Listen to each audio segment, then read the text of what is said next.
One of the important factors in protecting animal health is correctly giving injections and taking care in how you manage your tools and your animal health products when you're working chute side. We turn again to Dr. Ron Gill for some tips and ideas on working with your tools and your cattle chute side.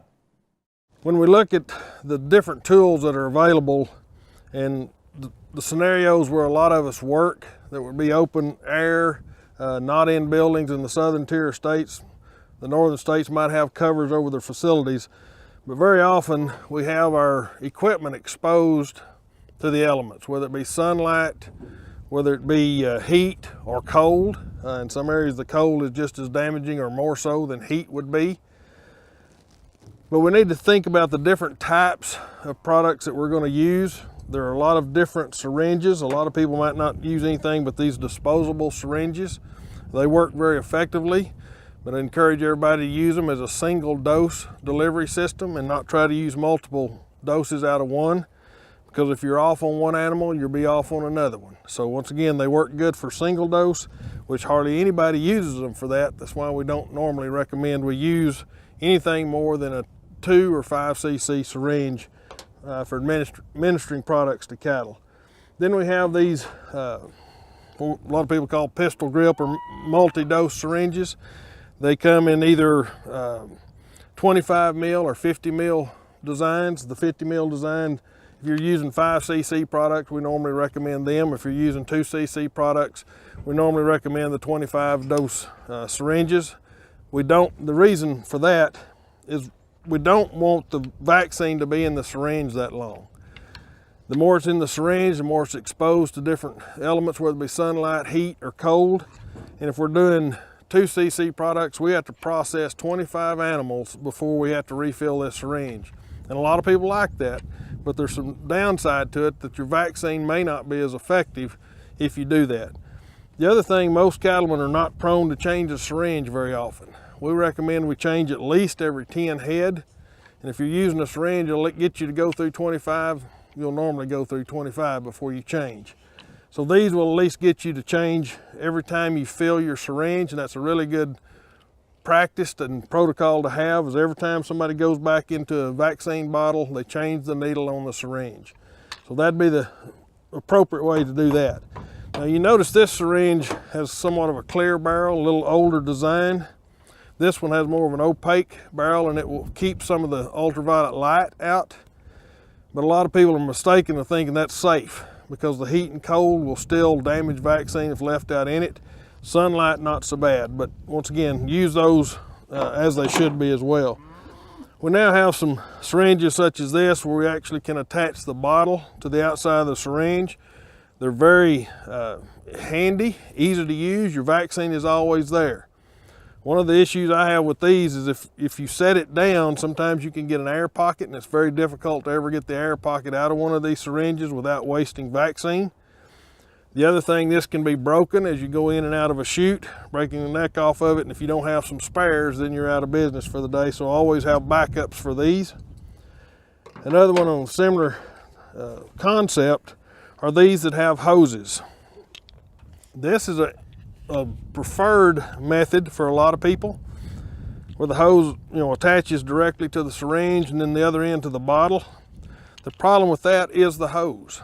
That hose can expose vaccine to sunlight and expose it to more of the elements, particularly if it's cold. I would not use one of these if it's below freezing.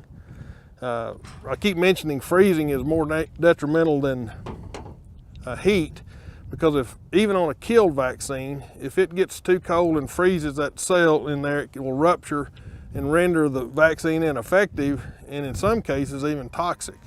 So we have to be very careful about freezing our vaccine, whether it be in our syringes, our processing area, or chute side. I know a lot of places in some of the colder areas will actually have the vaccine freeze in the syringe. In the southern tier states, we worry more about heat, but we can also use a cooler to keep things warm. And so sometimes we don't think about using it for both. I always like to go to the corral with a cooler with my vaccine in it. As you open the top on that, I always want to see cool packs, unless it's in really cold weather. Then you wouldn't need that. I also if I have a big enough cooler, I will put my syringes, particularly in the heat, in with a cool pack on the way to process cattle.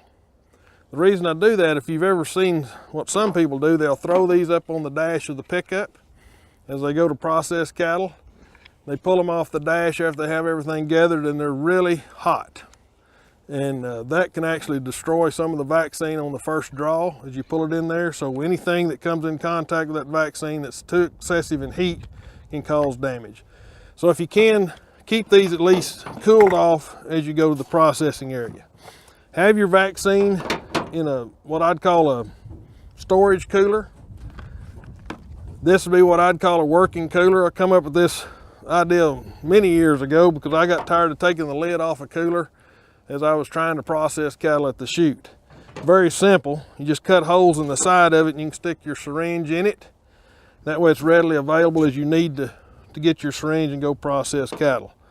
Now let's talk a little bit about what the procedures would be as we're processing an animal through the chute. We should always make sure we're prepared. Very often I see everybody get in such a hurry, they'll load the chute and then go to doing all this stuff in preparation. Make sure you're ready to start processing cattle before you start loading the chute. Once we are ready, we want to bring the cattle in as quiet as possible. Once again, step down their side, pull them forward.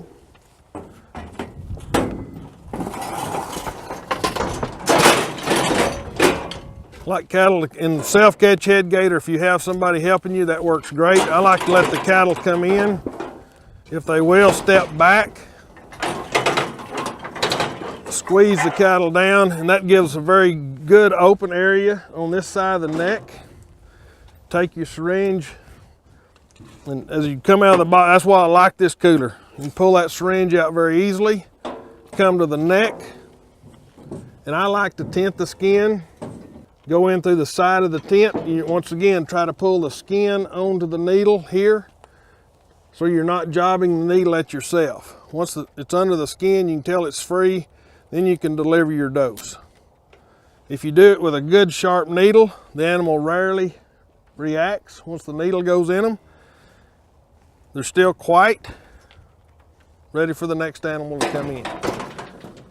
Once you're through with that, you can put your syringe back in there until you're ready for the next animal. If you have cattle running at chute speed in a processing area at a feedlot or a receiving yard, you're probably not going to need this because you're going so fast it really won't matter. But most cow-calf operations will slow down enough at some point in time they'll need to store their syringes in some type of cooler or apparatus like that.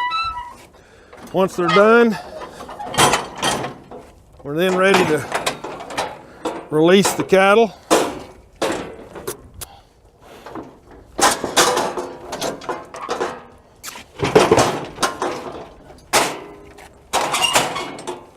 We'd like for it to be where they can come straight out so they're not going to make a sharp turn when they first come out the chute. Once you do that, you're ready for the next one. Step down the chute, run your hand down the back if they're a little balking a little bit. Put a little touch on them. And if cattle won't go forward into the self-catch, very often just giving them that little bit of time will allow them to do that. Once they set back, their head's a little more secure, and you're ready to process the next one. If it's an intramuscular injection, you want to go straight into this muscle area in the center of the neck, deliver your dose, come straight out. That area right below the ligament of the neck and above the spine and the lower part of the neck is all muscle tissue, and that's where all of our intramuscular shots should go. But if you're not doing one or two things to them, you can go pretty fast as you're processing your cattle.